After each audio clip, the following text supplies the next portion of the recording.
Moi, je demande littéralement pardon aux femmes. Malheureusement, nous avons commis durant des millénaires des erreurs de jugement par rapport à la femme. Alors, je pense que les femmes ont beaucoup réagi et je le comprends qu'elles aient réagi dans les années 60, 70, 80 et encore maintenant aussi avec des mouvements militantistes. Je peux le comprendre. Je pense que si elles l'ont fait parfois dans le calme, d'autres fois dans la violence, nous les hommes sommes relativement responsables, voire parfois même grandement responsables. Ce qu'il me semble, si on reprend maintenant la pensée du Christ telle qu'on peut comprendre ses propos dans les récits des évangiles et dans ces textes qu'on le considère comme inspirés, Jésus n'a pas redonné la place aux hommes ou aux femmes ou aux malades ou aux mendiants par la violence, mais au contraire par l'amour.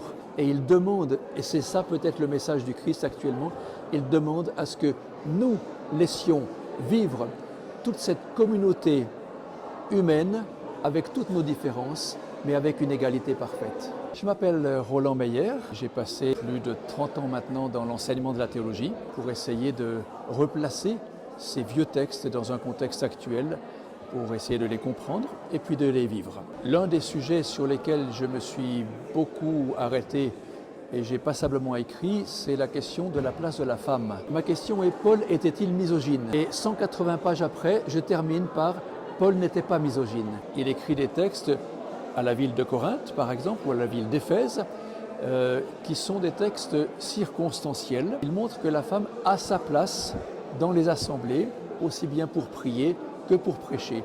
Mais il pose des conditions, aussi bien pour l'homme que pour la femme, c'est de faire attention à leur tenue vestimentaire, comment ils sont vêtus, comment ils sont coiffés, pour ne pas que dans l'Église, on importe les traditions que l'on va considérer, si vous voulez, comme un peu pernicieuses du monde corinthien de l'époque. Bien sûr, l'apôtre Paul, essayant d'impliquer dans la ville de Corinthe le message de la résurrection du Christ, va dire attention, dans l'Église, on ne va pas se vêtir ou se coiffer comme les prostituées. Or, il y avait parmi les prostituées, comme les hétarai par exemple, les prostituées des salons des philosophes, des femmes qui avaient la tête rasée ou les cheveux très courts, et on les reconnaissait grâce à cela ou à cause de cela. Et donc il va dire que la femme ne se rase pas la tête. Maintenant, lorsqu'il aborde la question de l'homme, il va dire mais l'homme ne doit pas se couvrir la tête. Alors pour quelle raison l'homme ne doit pas se couvrir la tête en public et dans l'Église? Bien là aussi, quand on fait une recherche archéologique et historique, on se rend compte que les officiants des sacrifices à des divinités étrangères, c'est-à-dire dans le polythéisme grec et romain, ces officiants-là se couvraient la tête avec le bas de leur toge et se rabattaient sur leur tête pour se couvrir la tête, cette toge qu'ils portaient sur eux. Donc Paul va dire, certainement dans ces milieux religieux naissants du christianisme à Corinthe, ne ressemblez pas à ces hommes qui offrent des sacrifices à des dieux inconnus, puisque ce que je viens vous prêcher, c'est un Dieu connu.